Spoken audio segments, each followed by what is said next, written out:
Hey guys, Shelda the Rat, and for today's video, I'm going to be giving you another update on Miss Donut here.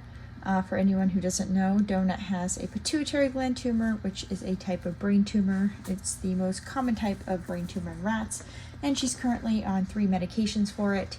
That is to say, she's on cabergoline and prednisone for the tumor, and doxycycline to help negate the immune suppression effects of the steroid prednisone.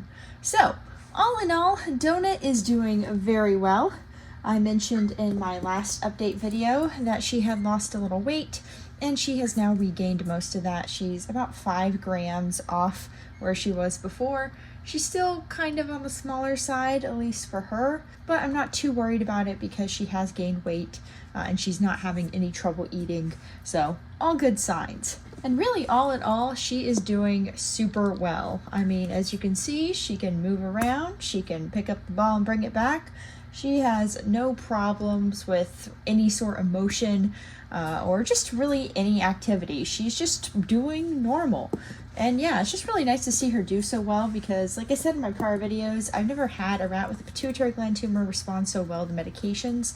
So I am glad to see her just doing really well and continuing to respond to the medications and not need any sort of further adjustments. I did have a bit of a funny encounter with the pharmacist though, because I get my medications at a human pharmacy. The vet calls them in, so basically I call the vet and then they call them in and then I go get them at the pharmacy.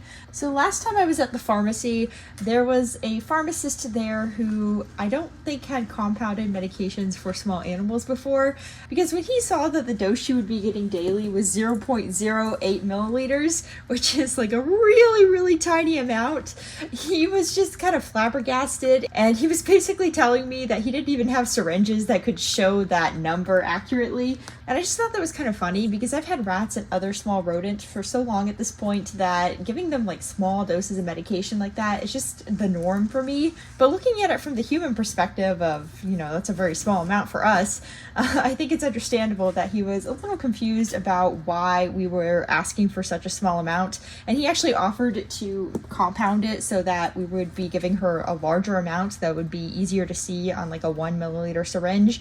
But of course I said no thank you to that, because the smaller the amount needs to get into the rat, the easier it is. So I was completely happy with just doing the normal amount that we were doing. And this was for Donut's prednisone, by the way, which she gets 0.08 milliliters once a day. But I actually have a syringe from my vet, which only goes up to 0.5 milliliter, and that's much more spaced out, and it's a narrower syringe. So it shows these smaller numbers really well and makes it really easy to dose.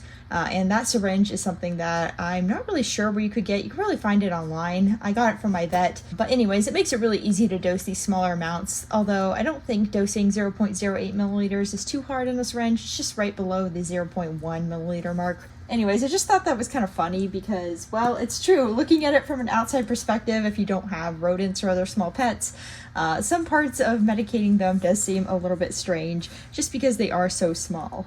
Anyways, they were still able to concoct the right dosage, and Donut continues to do very well on it. So all in all, things are looking really good for now, and hopefully they will continue being good.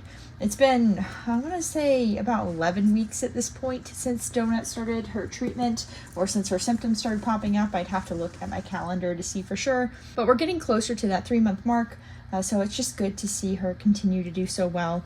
And I can be pretty positive at this point that she is responding to the cabergoline, because there's no way that the steroid alone would be enough, because the steroid doesn't actually influence the tumor in this case. It just keeps inflammation around it down, whereas the cabergoline itself can shrink the size of certain pituitary gland tumors, and that is what seems to be happening in Donut's case.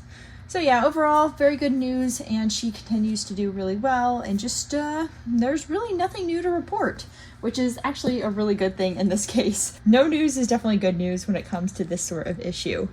Anyways, that is it for this video. I hope you guys enjoyed seeing Donut and getting a little update on her, and I will see you guys next time. Bye!